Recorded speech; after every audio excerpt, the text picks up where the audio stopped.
Welcome to my channel. I didn't fight back. I just outgrew them. If you had met me in 6th grade, you wouldn't remember me. Not because I was boring, but because I made sure you wouldn't notice me at all. My name's Noah. And for most of middle school, my main goal every day was simple. Get through it without being seen.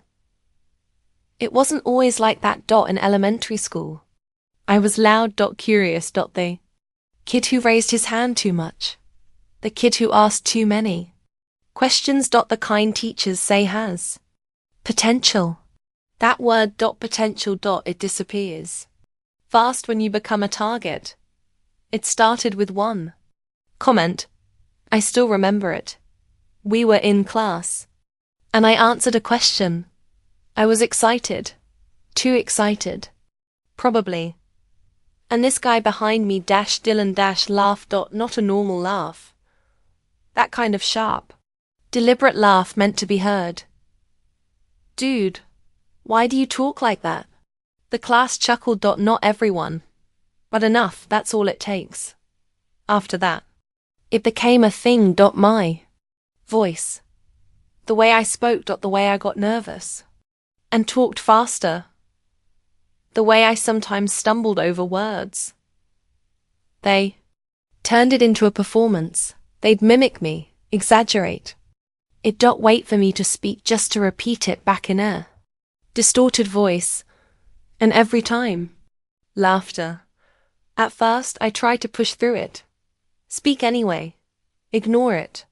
But slowly, I started talking less, raising my hand less, existing less. Until one day, I realized something strange. No one was laughing anymore. Because I had stopped giving them anything to laugh at.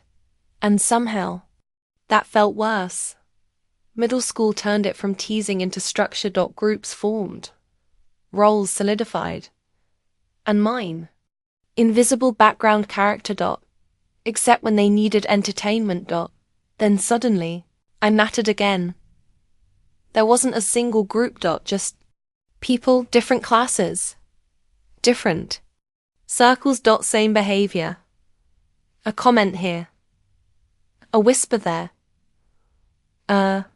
Look, a laugh. You start to feel it even when it's not happening. Like your brain fills in the gaps. Automatically. I didn't tell my parents.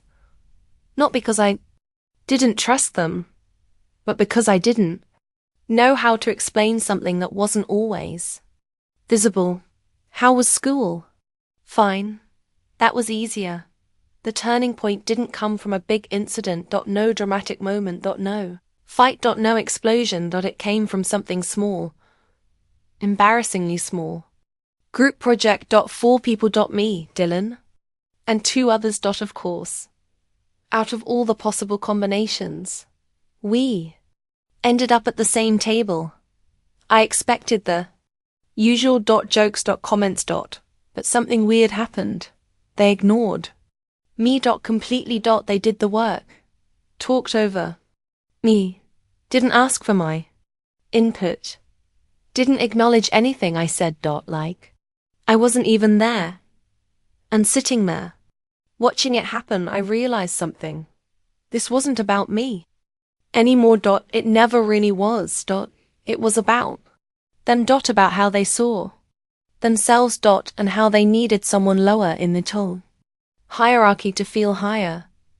That thought stuck with me. Not in a motivational way. Not like I'm better than this. Just clarity. After that, I stopped trying to survive school. And started using it. I focused on one thing. Leaving. Not emotionally. Physically. Getting out. I started putting all my energy into my grades. Not for approval. Not for teachers. Just as a way out. Scholarships. Programs. Opportunities. Anything that got me further from that environment.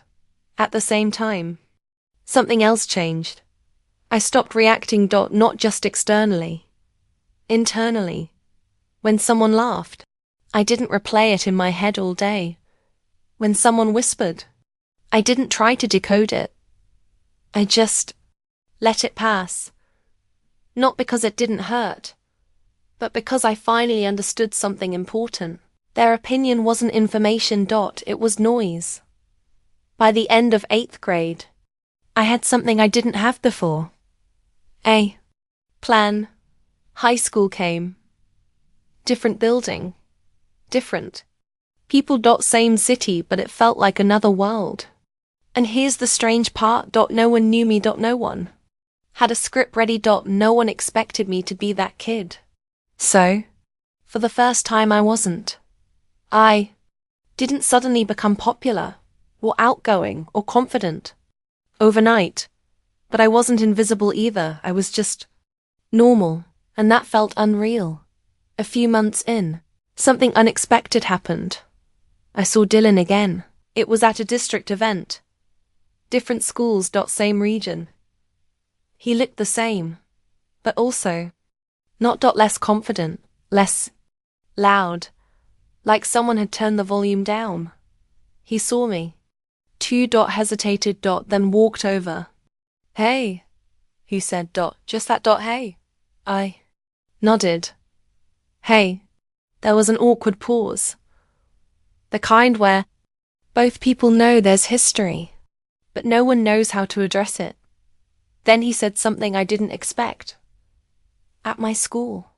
I'm kind of the quiet one now. I didn't respond. Just waited. He rubbed the back of his neck. People don't really listen to me. Another pause. I guess I didn't realize what that felt like, he added. And there it was.